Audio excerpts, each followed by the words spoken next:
No principal escândalo do país, surge uma mulher que sabe demais. Seus segredos estremecem a República. Quem idealizou esse sistema de corrupção? Toda essa engrenagem. Tiram o sono de muitos. O que a senhora sabe sobre a participação do Palácio do Planalto nesse esquema de corrupção? Ligam pontos de um esquema. O que está por trás de tudo isso? Seus olhos assistiram reuniões escusas. A empresa estava sendo roubada? Hoje nós sabemos que estava. Naquele momento A senhora não sabia naquele momento? Não sabia. Não sabia. Seus ouvidos ouviram a trilha sonora das negociatas. A senhora estava sendo pressionada a participar de um esquema. Eu estava sendo pressionada a não deixar vir à tona... A fechar os olhos. Já foi vista como heroína. Já foi chamada de vilã. Qual foi a pior pergunta que você já ouviu? O pior comentário que você escutou? A sua mãe roubou também, por isso que ela não falou antes. Senhor Maurício, o senhor fez um contrato muito interessante com a Petrobras. Como é que vocês encaram essa acusação de nepotismo? Já enalteceram sua lealdade. Já a apontaram como traidora. A senhora falou isso sobre os contratos de comunicação. Em 2008, os custos subiram de 39 para 133 milhões. O que é isso? Desvio, roubo, corrupção. Virou funcionária incômoda. A senhora se considera punida por dizer o que a senhora sabia? Punida, assediada, perseguida, não apoiada. Me considero assim. Por quem? Pela direção da Petrobras. Já foi mandada para o exílio. Não só fui pressionada, como para que isso acontecesse, me mandaram para Singapura. Viu sua família em pânico. Processo de adaptação cultural, a questão, minhas filhas tinham bronquite, tinham asma, era um processo crônico, o tratamento lá também foi muito difícil. Uma rotina de isolamento. A senhora ouviu palavras como covarde, pular fora do barco, que a senhora cita aqui? Ouvi. Uma bomba relógio. Contemplou a tudo bem de perto. Questiona e é questionada. Que tipo de relacionamento a senhora tem com Pedro Barroso? Nenhum. O A Pedro... senhora assinou vários documentos com ele. Eu assinei documentos técnicos com ele. Verdades. O que está falando aqui? Ao final do projeto, a hora que você entregar essa obra pronta, durante toda a vida útil dela, ela vai dar 2,4 bilhões de dólares de prejuízo. Todos sabiam que um desvio, portanto um roubo, estava ocorrendo. Todos sabiam que estavam aprovando projetos que não eram viáveis. Conflitos. A minha vida se transformou num verdadeiro inferno. Troca de farpas e de tiros. Qual foi a pior coisa que a senhora ouviu nesse período? Pior abordagem? Eu tive várias abordagens infelizes, né? Desde você não é benquista nessa gestão atual. Então você não pode trabalhar aqui dentro. Ambições e o jogo do poder. Atos individuais e a reação em quadrilha. Esse esquema de corrupção da Petrobras envolve que níveis da empresa? Envolveram alguns gerentes, gerente executivo, né, que a gente já até ouviu falar. Seu nome provoca medo, calafrios, nervosismo. O que é claro para todo mundo, a minha posição ficou muito clara, é que eu não tolerei, não vou tolerar e não aceito esse tipo de desvio de conduta. Emoções afloradas. Será que eu vou ter minha vida de volta? A geóloga, obrigada a virar dona de casa. Eu nunca tinha cozinhado para as minhas filhas. Nunca tinha feito nem papa para elas. A testemunha fundamental. Acusada de conivente. Até que ponto a senhora foi conivente com isso? Eu não fui conivente com isso, pelo contrário. Eu o tempo todo informei que a viabilidade era negativa. Celebrada como idealista. Eu vejo aquela empresa como uma parte de mim. Eu entrei quase 26 anos atrás. Eu só trabalhei na Petrobras. Entre piques e batimentos acelerados. A senhora é uma atleta. Bem, eu tento, né? Eu gosto de correr. Acho que a gente tem que cuidar da alma, tem que cuidar do espírito, tem que cuidar do corpo também. Em meio a um terremoto de reputações, onde a corrupção é o fantasma permanente e o silêncio, a tentação. Hoje a senhora poderia ser milionária, se a senhora quisesse? Talvez uma milionária com tornezeleira, sim. Mas aí, Chegou a considerar isso? nunca. Isso pra mim não é riqueza. Uma metralhadora de informações, cuja pausa traz suspense. Mais bombas? Mais armadilhas? Mais esquemas? O que resta a ser dito ainda sobre o esquema de corrupção dentro da Petrobras? Qual, afinal, a verdade sobre ela? Quem é, de fato, Venina Velosa da Fonseca, a mulher que sabe demais? Boa noite. No Conexão Repórter de hoje, uma investigação especial revela a vida de uma das principais testemunhas do escândalo que envolve a Petrobras. Uma funcionária de alto escalão, acesso a reuniões importantes, documentos vitais, denunciou um esquema e também recebeu fortes acusações. Quem é ela de fato? Qual a verdadeira face da mulher que sabe demais? Aqui Roberto Cabrini, e este é o Conexão Repórter de hoje.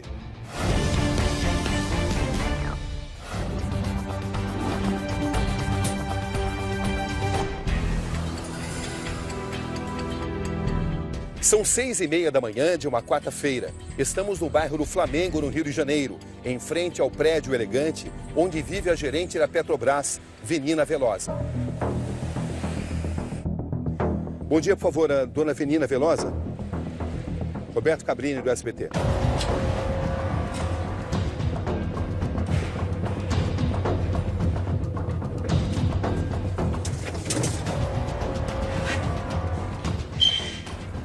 Bom dia, tudo bem?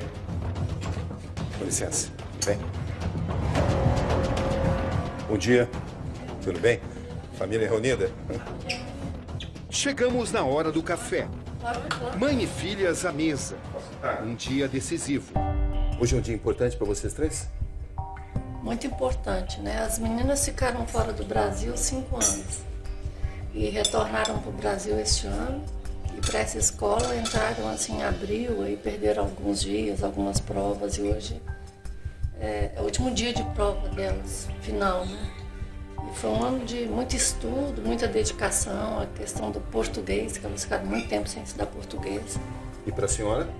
Também é bastante importante, porque é o dia que eu estou retornando para o Petrobras depois de quase 6 anos que eu não trabalho aqui no Rio. A volta ao Brasil. Um dos momentos mais turbulentos para a família. Venina se torna uma das principais personagens no escândalo de corrupção envolvendo a Petrobras. Nessa época, Sofia e Vitória veem o nome da mãe exposto no noticiário político.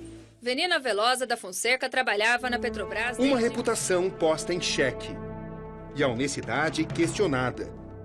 São críticas pesadas que afetam a todos. Uma mulher que sabe demais e que paga o preço por isso. Senhora Venina Velosa da Fonseca, como é que a senhora descreve a sua situação atual? Eu diria que após as denúncias que eu fiz na Petrobras desde 2007, que vieram a público em dezembro de 2014, a minha vida se transformou num verdadeiro inferno. Por quê? Porque é ao contrário do que se espera de uma pessoa que faz denúncias dentro de uma empresa séria, robusta, essa pessoa ser incentivada, ela ser protegida. Eu diria que eu tive muito pouco apoio depois desse processo. A senhora se considera punida por dizer o que a senhora sabia? Punida, assediada, perseguida, não apoiada, Me considero sim, Por quem? pela direção da Petrobras. A senhora pode citar nomes? Posso. Meu atual gerente executivo hoje é Guilherme França. Tem o diretor de logística da Petrobras, Jorge Celestino.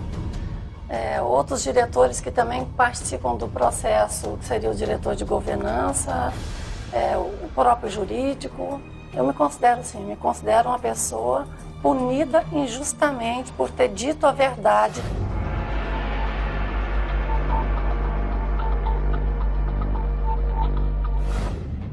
Uma viagem pela história. Os detalhes do que Venina diz ter presenciado nos bastidores da estatal. Os nomes envolvidos, suas áreas de atuação e o montante de dinheiro desviado vão sendo revelados. Eu coloquei essa informação São aqui no 3 documento. encontros, Eu em tava diferentes na casa da minha ambientes. O que a senhora tem a dizer sobre isso? Olha, eu vou de novo. São denúncias a minha contundentes. responsabilidade Durante nesse 25 anos, processo Venina ocupou era diferentes posições na hierarquia da empresa. Era conhecido. Em 2007 e 2008, Venina é gerente executiva de abastecimento. Naquela É época, quando ela diz constatar superfaturamento em contratos firmados entre a Petrobras e outras empresas. O que nós achávamos é que a forma de executar os projetos não estava bem feita. Isso poderia levar a imprecisões ou a problemas, como realmente depois foi demonstrado. Um documento importante. Então, de acordo com Venina nos mostra um contrato em que, segundo ela, o prejuízo já era O que evidente. significa? Que eu sou responsável pelo orçamento. Eu sou responsável por falar isso aqui, ó. O valor presente líquido do projeto é negativo, nesse caso aqui. Sabe de quanto? 2,4 bilhões de dólares. Eu escrevi essa informação aqui. Seu tamanho de um roubo. Isso é o tamanho... Pode ser, já foi até mais, né? Já teve gente que... Hoje a gente sabe que o valor desse desvio é muito Só desse documento. só desse documento. Na verdade, o que está falando aqui? Ao final do projeto, a hora que você entregar essa obra pronta, durante toda a vida útil dela, ela vai dar 2,4 bilhões de dólares de prejuízo. O que está claro? Está claro que houve desvio. Primeira denúncia. Dos contratos de comunicação. Em 2008, os custos subiram de 39 para 133 milhões. O que é isso? Desvio, roubo, corrupção. Uma gerência gastava não no centro de custo dela, ela gastava em vários outros centros de custo, até de outras diretorias. Então, no centro de custo dela não aparecia 133. Aparecia 40, talvez um pouco mais. Era uma maquiagem. Era uma maquiagem. Giovanni de Moraes, então gerente da área, é demitido depois da investigação de uma comissão interna. Por conta de uma licença médica, ele fica mais 4 anos na empresa. No organograma aparece ainda Paulo Roberto Costa, que chefiou a diretoria de abastecimento de 2004 a 2012. Em algum momento a senhora chegou a conversar com Paulo Roberto Costa sobre corrupção? Em 2008, a gente teve um problema grande de desvio na área de comunicação. Esse problema, ele para até ser mapeado, apurado, as pessoas envolvidas demitidas, isso demorou talvez 6 ou 7 meses. Quando ele apontava o dedo lá para os retratos do Lula e na direção da sala do Gabriel, mas abertamente nunca. Nunca teve alguma conversa nesse sentido. A foto do então presidente Lula ocupava a sala de Sérgio Gabrielli, presidente da Petrobras na época. Segundo ela, ao apontar para o retrato, Paulo Roberto Costa teria perguntado se ela queria derrubar todo mundo. A única vez que eu ouvi falar do ex-presidente foi naquele evento, naquele episódio da área de comunicação, que quando a gente observou os desvios, que eu fui levar para o diretor, isso aí eu já repeti algumas vezes, foi quando o diretor Paulo apontou para o retrato dele. Dona Venina, em 16 de janeiro de 2009, a senhora enviou um e-mail para Paulo Roberto Costa. Posso ler esse e-mail para a senhora? Pois não. A senhora me permite? A senhora diz nesse e-mail: Nos últimos tempos tenho vivido momentos difíceis. Diariamente me deparo com situações que geram um grande conflito de valores. Não vou entrar em detalhes, porque sei que você sabe do que estou falando. No entanto, tem sido difícil entrarmos num acordo. Quando me deparei com a possibilidade de ter de fazer coisas que supostamente iriam contra as normas e procedimentos da empresa, contra o código de ética e contra o modelo de gestão que implantamos, não consegui criatividade para isso. Foi a primeira vez que não consegui ser convencida a fazer, não consegui aceitar a forma. No meio do diálogo caloroso e tenso, ouvi palavras como covarde, pular fora do barco e querer me pressionar. Confesso que eu esperava mais apoio e um pouco mais de diálogo durante o período em que trabalhei. Eu cresci e entendo perfeitamente o contexto político do nosso negócio. Naquele momento que expus meu ponto de vista, eu queria dizer que aquela forma poderia nos colocar em situação de risco e numa exposição desnecessária. Esse texto não sugere uma conivência? Não, esse texto, esse e-mail é de janeiro de 2009. Esse processo que eu estava falando com você da área de comunicação, ele começou em 2008 e ele terminou em 2009. Foi justamente quando o relatório da comissão ficou pronto. A senhora ouviu palavras como covarde, pular fora do barco, que a senhora cita aqui? Ouvi. A senhora foi chamada de covarde? Fui chamada de covarde. A senhora queria pular fora do barco? Fui. E nesse momento eu queria sair. O que a senhora quer dizer aqui com criatividade? Quer dizer, uma maneira de burlar o sistema. Uma maneira de burlar. Mas por que a senhora não escreveu textualmente cometer ilegalidades? Porque eu já tinha... Só usa criatividade para ilegalidade? O que acontece? A gente já tinha tido várias reuniões sobre isso. Era um processo que toda hora descia um assistente para poder me impressionar. Então, o tempo todo, isso era o assunto. A senhora estava sendo pressionada a participar de um esquema. Eu estava sendo pressionada a não deixar vir à tona... A fechar os olhos, exatamente, a ficar em silêncio. Exatamente, tá.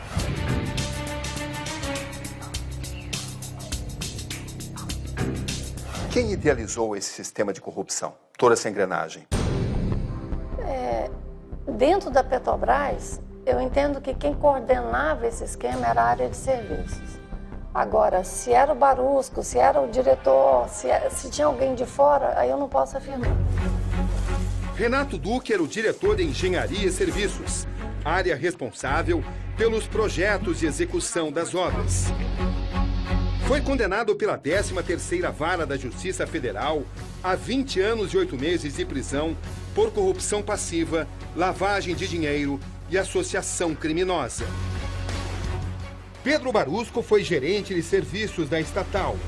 Condenado a 18 anos e 4 meses de reclusão, aceitou um acordo de delação premiada e foi transferido para o regime aberto com uso de tornozeleira eletrônica por 2 anos, além da prestação de serviços comunitários. O que está por trás de tudo isso? Olha, aí é o acionista majoritário indicando os diretores para defender os interesses do acionista. Qual é a cabeça pensante de toda essa engrenagem? Eu não posso afirmar. A minha área de atuação, eu não tinha esse alcance. Outra peça da engrenagem de corrupção. A suspeita de superfaturamento na construção da refinaria Abreu e Lima, em Ipojuca, região metropolitana de Recife. O custo final da obra ficou 9 vezes maior. A previsão inicial era que o projeto custaria 2 bilhões. 2 bilhões de dólares. Em pouco tempo subiu para 18 bilhões. Ele subiu para 18, mas o tempo todo, esse projeto, nós acompanhamos o orçamento e nós sistematicamente avisávamos como é que estava o impacto da elevação de custos, como é que se esse projeto ele se pagaria depois de implantado ou não. Isso o tempo todo foi colocado. A empresa estava sendo roubada? Hoje nós sabemos que estava. Naquele momento A senhora não sabia naquele momento? Não sabia. Não sabia. Até que ponto a senhora foi conivente com isso? Eu não fui conivente com isso, pelo contrário. Eu o tempo todo informei que a viabilidade era negativa. O que a senhora chama um superfaturamento de 2 para 18? Não, porque Então, naquela... isso do quê? Não. Isso é um roubo? Não, naquela Tem outra época- palavra para descrever Não. isso? Tem várias coisas que explicavam porções desse sobrepreço. Então, o preço do aço, a questão da mão de obra local, o mercado está aquecido, mundialmente esse preço aumentou. Esse aumento no custo é defensável? Não, tanto que tinha uma parcela desse aumento que a gente escrevia lá. Não sabemos o que está acontecendo. A senhora chegou a receber proposta para ficar em silêncio? Não.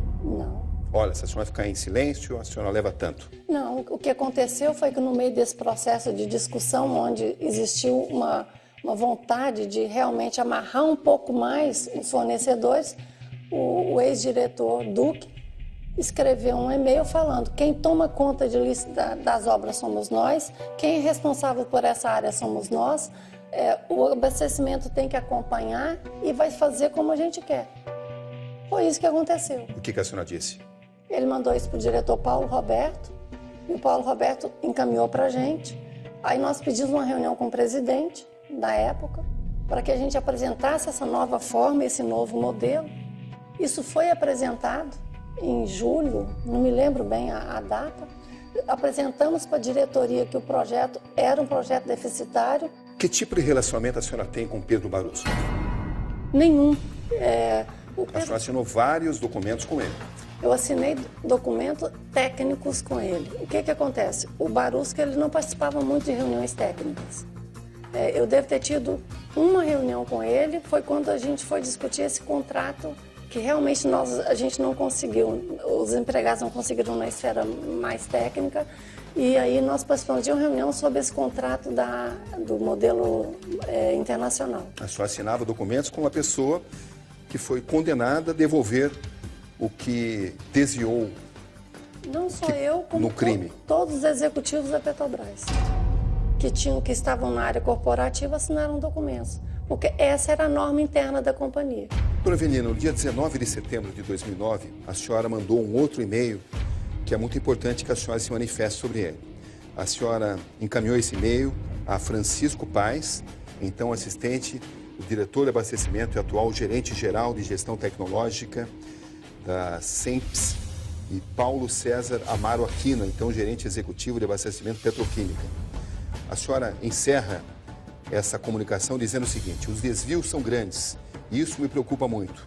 Hoje, na reunião com o Barusco, abordaremos essa questão. A senhora não deveria ter ido à polícia? Veja bem, você vai à polícia quando você tem uma situação concreta de roubo. A senhora tinha uma situação concreta? Não, nesse momento, era uma licitação que foi aberta, onde o desvio era 272% em relação ao que foi orçado pela engenharia. E o que a gente fez foi, tinham outros contratos que iam ser abertos às licitações, a gente pediu para não emitir a ordem de serviço, que é o que daria início ao processo, esperar os outros contratos para ver se eles iam responder da mesma forma. A gente queria parar o processo. E isso foi feito, esse e-mail foi mandado para o assistente com cópia para o diretor. Segundo Venina, a ex-presidente da Petrobras, Graça Foster, também foi alertada. Na época das denúncias, ela era diretora de gás e energia. Ela afirmou que não tinha conhecimento desse esquema, que a senhora nunca chegou a passar essa informação. Isso está nos e-mails que eu mandei para ela. Eu não falei do esquema, eu falava da dificuldade que a gente estava tendo na gestão dos projetos. Ela sabia de tudo. Ela sabia que ela estava na diretoria. Então ela sabia que projetos com baixa viabilidade estavam sendo aprovados. Isso ela sabia. O que eu falo é o seguinte. Pressões, perseguições. A senhora considera que foi pressionada a ficar em silêncio? Não só fui pressionada, como para que isso acontecesse, me mandaram para Singapura. Foram várias discussões na época a respeito desse assunto. Minhas filhas eram muito novas, eu sou divorciada, então isso trazia um problema, o afastamento delas do pai. Muitas pessoas dizem, né, que eu tive um exílio dourado, porque a remuneração em Singapura é muito alta. A transferência para Singapura acontece nos primeiros dias de 2010, meses após ser exonerada da gerência executiva de abastecimento. A vida no continente asiático, suas adaptações, seus desafios.